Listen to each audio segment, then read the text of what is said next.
Hi, welcome to Contempo. I am your host, Roberta Markbright.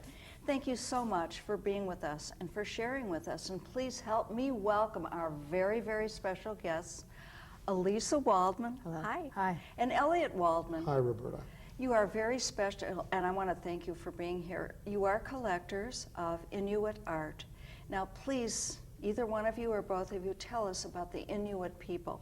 Give us a general history.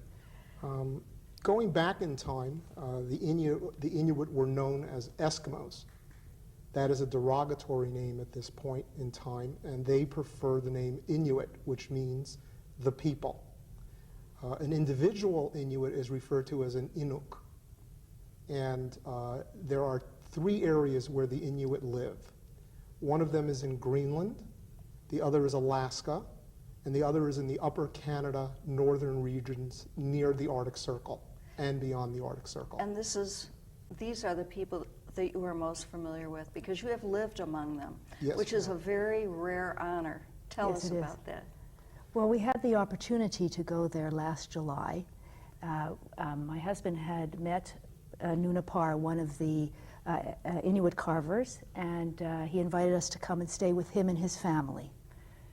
So, He lives in Cape Dorset, which is on an island called Baffin Island, and there are three major cities in that area. One of them is Iqaluit, which is the capital of the whole Nunavut area. Nunavut is the name of the territory that the Canadian government gave to the Inuit as their own land. And the name Nunavut means our land. We stayed in Cape Dorset, and then we went to Nunapar's fishing camp, about an hour and a half or 2 hours away from Cape Dorset, and spent roughly a week there with him and his family living off the land. What an experience that must have been. it was lovely. Cape Dorset has 1,200 people, population of 1,200 people, and if you think about it, the freshman class of New Trier High School I was thinking that. Yeah. is about 1,000, little over 1,000 kids. 2 years ago, I think this year it's about 1,100 kids. This is the population of Cape Dorset. So we had the opportunity to go there, and people came to see who we were.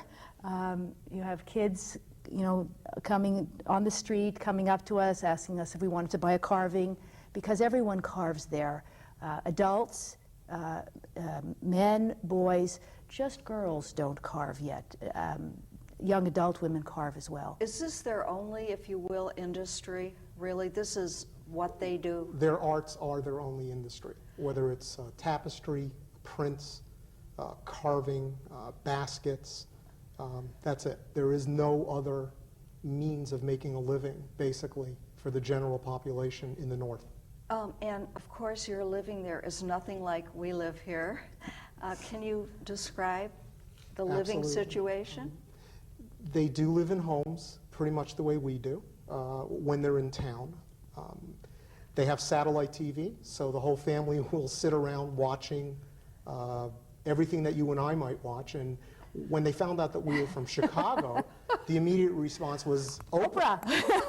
Not Michael Jordan Not anymore. Michael Jordan Oprah. anymore, but Oprah, and they were just intrigued. Oh my God, you come from Chicago, and that was funny. And then we realized the first night we were there, as the whole family sat around watching The Price is Right or whatever was on TV, whether they understood what they're watching language-wise, the kids do. I don't think the older traditionalists really understand. Well, they speak French and English, is that right? Some do.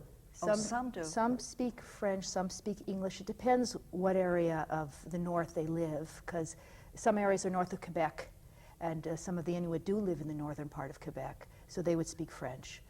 But if they live in other areas west of Quebec, they'd be more likely to speak English, if they speak one of the languages that we speak. Otherwise, they speak their language.